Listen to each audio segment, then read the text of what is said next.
yet understand. Fine. You win. This is what it takes to enlighten you. Oh, no. I wasn't talking to you.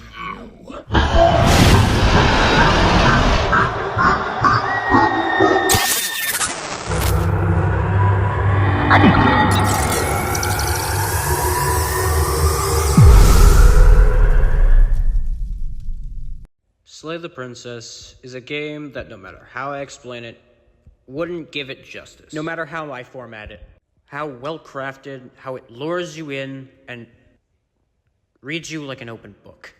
Before breaking your heart and before showing you the most beautiful world this game is, can, and will be. All from one simple sentence.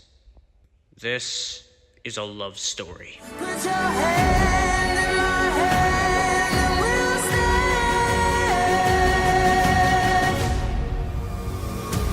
Let the sky fall when it crumbles. We will stand tall, face it all together. Let the sky fall. I just want to say this for the record. I am not a romantic person. So I never really was a fan of dating simulators. Or those annoying AI chatbot ads that no matter how many times I dislike, how many times I say I'm not interested, show up again and again. I'm Arrow face. I don't swing either way for the love of. I'm calm. So anyways, I don't play romantic games, so Slay the Princess was out of my usual element. But right now, post-playthrough, I regret not playing it sooner. I mean, I'm only... Wait. Slay the Princess... When... Oh, damn, I'm really late. Anyway, jokes aside, most people have already done videos on every inch of the game. So this isn't really going to be a video essay about the game's meaning. Saving that for Subnautica 2. This vid is going to talk about what the game showed me, about myself, what it made me feel, and the ending I got. And what perspectives I've got. Cool. Now, let's get into it. So for those who haven't played Slay the Princess, spoilers past this point. The main story I experienced was collecting 5 unique perspectives. Out of, I estimate, like 15? I don't know. Perspectives change the story depending on the choices you make. Like taking a knife from a table decides whether the princess is colder or kinder to you. Say one path is a gentle, kind princess. Or a literal eldritch monstrosity made from fucking knives. Yeah, did I mention its Steam page labeled it as psychological horror? No? Well, suck it. For me, it's always Halloween. So rambling aside, I got these perspectives. The damsel, the prisoner, the tower, the adversary, and the beast. In that order. Right off the bat, the narrator tells me to kill the princess.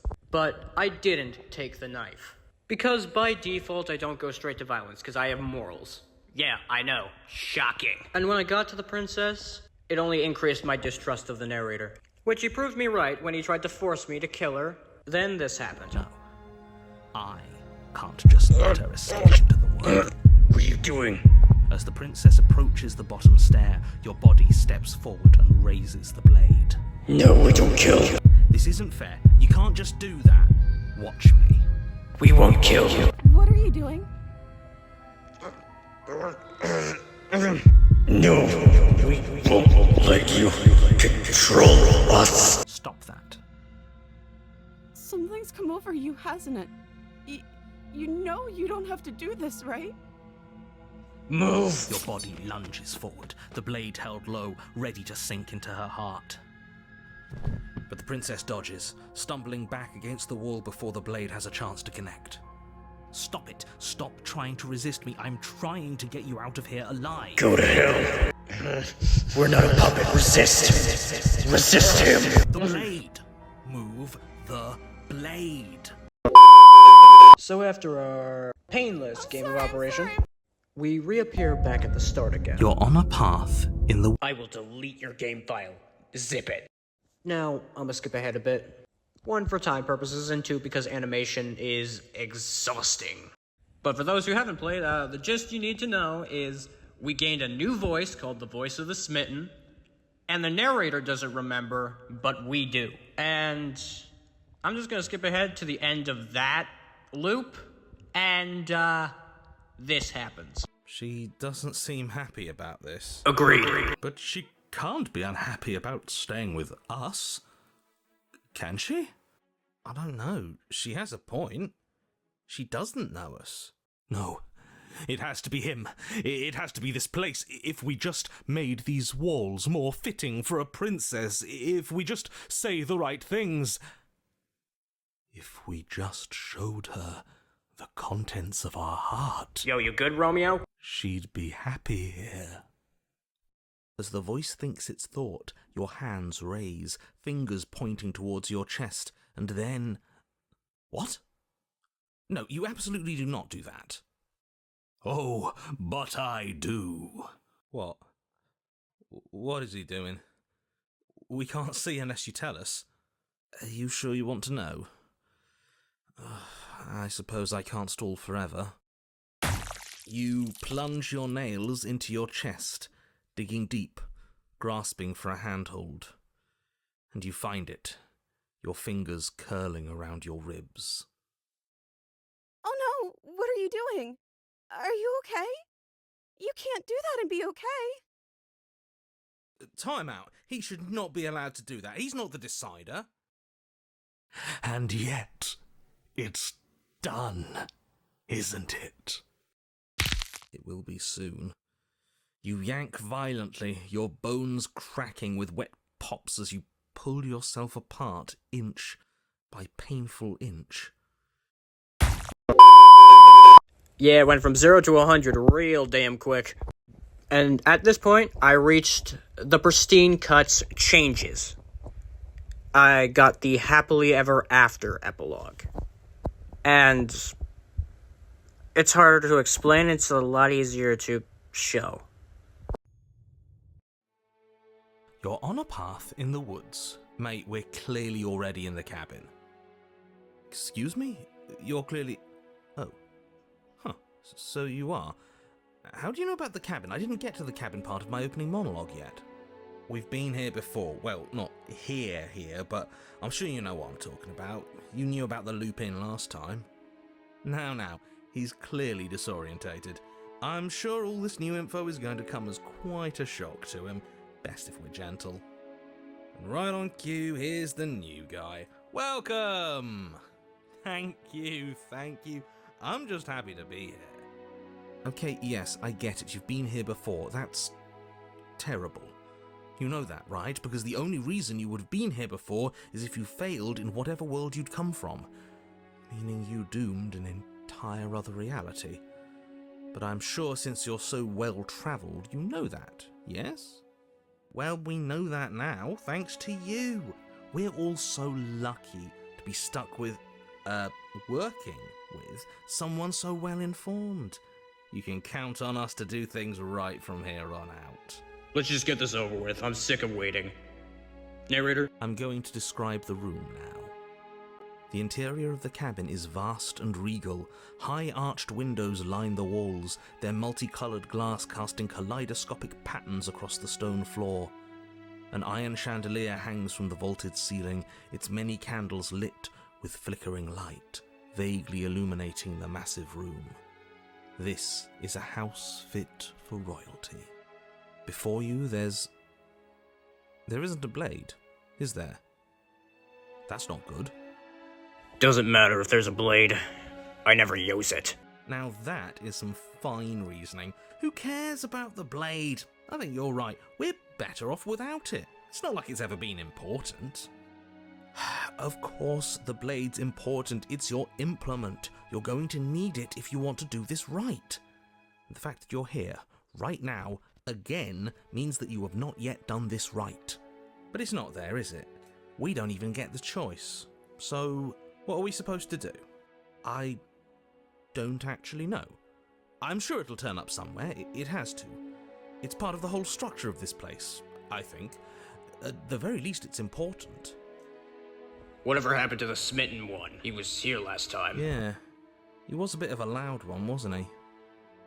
Is he okay? We're better off without him, if you ask me. One less opinion we have to contend with. Plus, he's the one who got us into this whole mess. Is that so? Maybe there is hope for you after all, free from the bad influence of your missing friend. So are none of you gonna bring up the mirror? What is there to say about it? It's a mirror. Is this some sort of a bit? There is no mirror. There's only the stained glass windows, the empty table where your blade should be, and the door to the basement. Oh, my bad. That's why I haven't been talking about it. I see it. Good for you, buddy. You've got a sharp set of eyes on you. Mirror or no mirror, the door to the basement, your only way forward, is just on the other side of the room. How about you walk over there?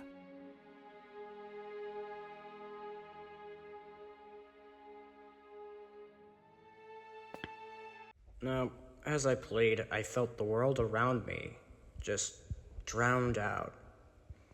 Hearing all the voices and seeing the general art of the game, I started to feel emotionally attached to the character I was playing. And past that point, the game started to get, slower, and it started to hit me harder and harder. Moments that slowly started to bring in a feeling of dread, showing responses that it knew I was thinking, and I started to, without even realizing it, I started to cry. And at the end, the final bit shattered my heart. His face drops as she pauses mid-sentence. Would you look at that? I'm out of ideas. The third torch sputters out. The princess's shadow dances furiously against the far wall. There's just one left. What's going to happen when it goes out? Don't worry about what's going to happen. If you could do anything in the world, what would it be? What would you choose? I think I'd like to dance under the stars. That sounds lovely. But there aren't any stars here. I'd have to leave.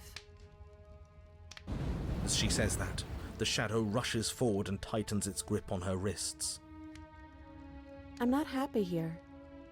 I don't think I ever was.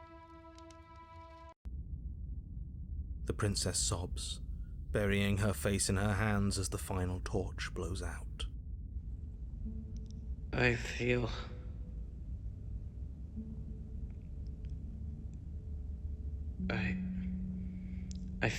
empty. She raises her head, mascara trailing down her cheeks. Me too. It feels like an important part of me is gone, but I'm still here. I don't know what to do with that. I don't know how we're supposed to pick up the pieces. The princess's eyes dart to the floor. Well, we can't sit here forever. That part of us is over. The princess pushes herself from her chair, and you instinctively do the same, waiting by the top of the stairs as she quietly crosses the room. Do you still care about me? I don't know if I ever have, but maybe I can now. That's a nice thought. I think this place was bad for us. It was keeping us small. I think it's time for us to go.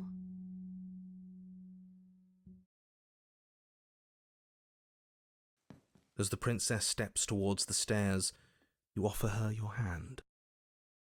The corners of her mouth curl into a demure smile, and she gently takes your hand in hers. She's cold, a little clammy, but her skin against yours is the most real thing you have ever felt. You're offering surprisingly little resistance. If we leave the cabin, doesn't that end the world? he's right, you know. You're giving us some real mixed signals, boss. Yes, well, I've seen my fairy tale ending, and I think there might be worse things than the end of the world. Well, this is less work for us anyways. Think what you will. I'm done fighting. You and the princess don't exchange words as you descend the stairs to the cabin's entrance. And then the two of you step out into the world. I think this is the end of me, even if it's not the end of you. Then, thank you. I hope this was worth it. Genuinely, I do. I know. He's really gone, isn't he? No boss anymore, no one left to tell us what to do. I guess we'll have to be our own boss then. About time. The stars are so beautiful. Yeah, they are. I meant it when I said I wanted to dance.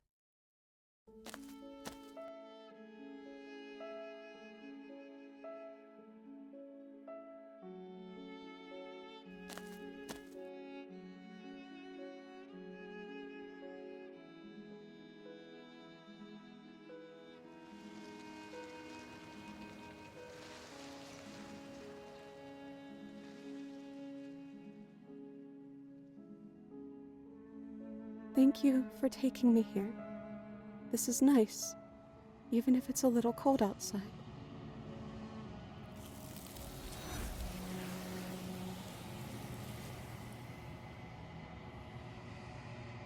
Slay the Princess reads you like an open book.